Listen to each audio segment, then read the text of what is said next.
Eu, como pedagoga, percebi algumas coisas na minha filha desde que ela tinha uns 4, 5 anos. Eu percebia que algo estava diferente dela. Então, por exemplo, quando a gente pedia para ela pegar um sapato vermelho, ela trazia um azul.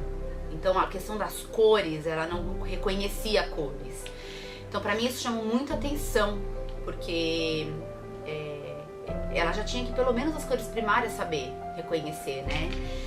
E aí eu fui percebendo isso em casa, só que a escola não me sinalizava muitas coisas. Então, a primeira coisa que a escola me sinalizou realmente, ela não reconhece cor, só que tem outras coisas que ela também não está reconhecendo. Então, pra gente tirar dúvida, com 5 anos, a escola falou, leva num oftalmo e vê se ela tem algo de daltonismo, que é raro aparecer em mulher, mas a gente nunca sabe, pode de repente aparecer. Então, ela fez um teste de daltonismo, ela não era daltônica, e aí começou a chamar mais atenção ainda, porque ela não diferenciava, no caso dela, que era uma menina de 5 anos, que é fissurada por princesas, ela não diferenciava qual princesa, de qual história.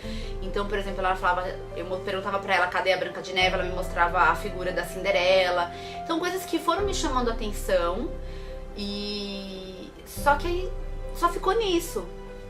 E quando eu questionava a orientadora, quando ela tinha 5 anos, no Infantil 2, que é antes de entrar na alfabetização, a orientadora falava, olha, a professora não me falou nada, minha professora me falou que ela tem um processo mais lento de aprendizagem, mas ela no Infantil 2 não sabia diferenciar letra e número. Então, mais uma coisa que me chamou a atenção. Falta um conhecimento maior, eu acho que de cada transtorno, de cada síndrome específica da parte também dos professores. Eu acho que falta uma formação para a escola poder proporcionar para os professores, para os professores poderem ter esse acompanhamento, saber como lidar. Então, só um papel escrito laudo, diagnóstico, só isso não resolve. Então, tem que ter um processo onde o professor converse com toda a equipe multidisciplinar que vai trabalhar com cada criança, para juntos poderem decidir qual é a melhor forma de ensinar aquele aluno. Eu fiquei preocupada como que ia ser o processo dela na escola. A gente tem uma situação complicada, porque eu trabalho na mesma escola que ela estuda, então eu me pressionei muito, porque se ela passasse por alguma dificuldade e, por exemplo, repetisse de ano, ela poderia perder a bolsa, apesar de ser inclusão. Então ainda teve essa questão que era uma pressão muito grande para mim e eu acabei colocando um pouco nela. Mas com o tempo eu fui percebendo que eu não podia cobrar isso dela, né? E que apesar dela ter uma dificuldade maior de aprender, ela é o que ela é hoje. Ela não é uma criança com um distúrbio, ela é a Isabel, né? E mesmo tendo uma dificuldade, ela vai saber lidar com isso. E ela tem que encontrar sozinha a forma que ela acha mais fácil de aprender e passar por isso. Acho que a primeira coisa é acreditar que seu filho é capaz de fazer qualquer coisa, independente se ele tenha ou não dificuldade em aprender ou em se socializar, ele é capaz. E que acima de tudo tem que investir.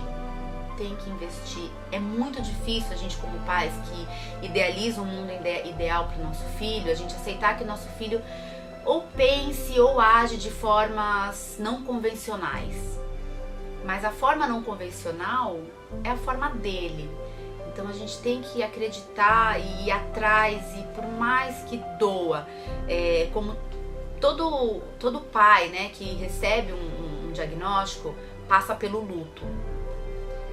Na verdade, antes do luto a gente passa pela aceitação, né? E o aceitar que é o mais difícil. Depois que a gente aceita, a gente passa por esse luto, e quando acaba esse luto a gente vê que é muito fácil lidar com isso, se a gente aceitar e enxergar dessa outra maneira, né? Que o nosso filho é capaz de conseguir e avançar e evoluir muito mais do que a gente imagina.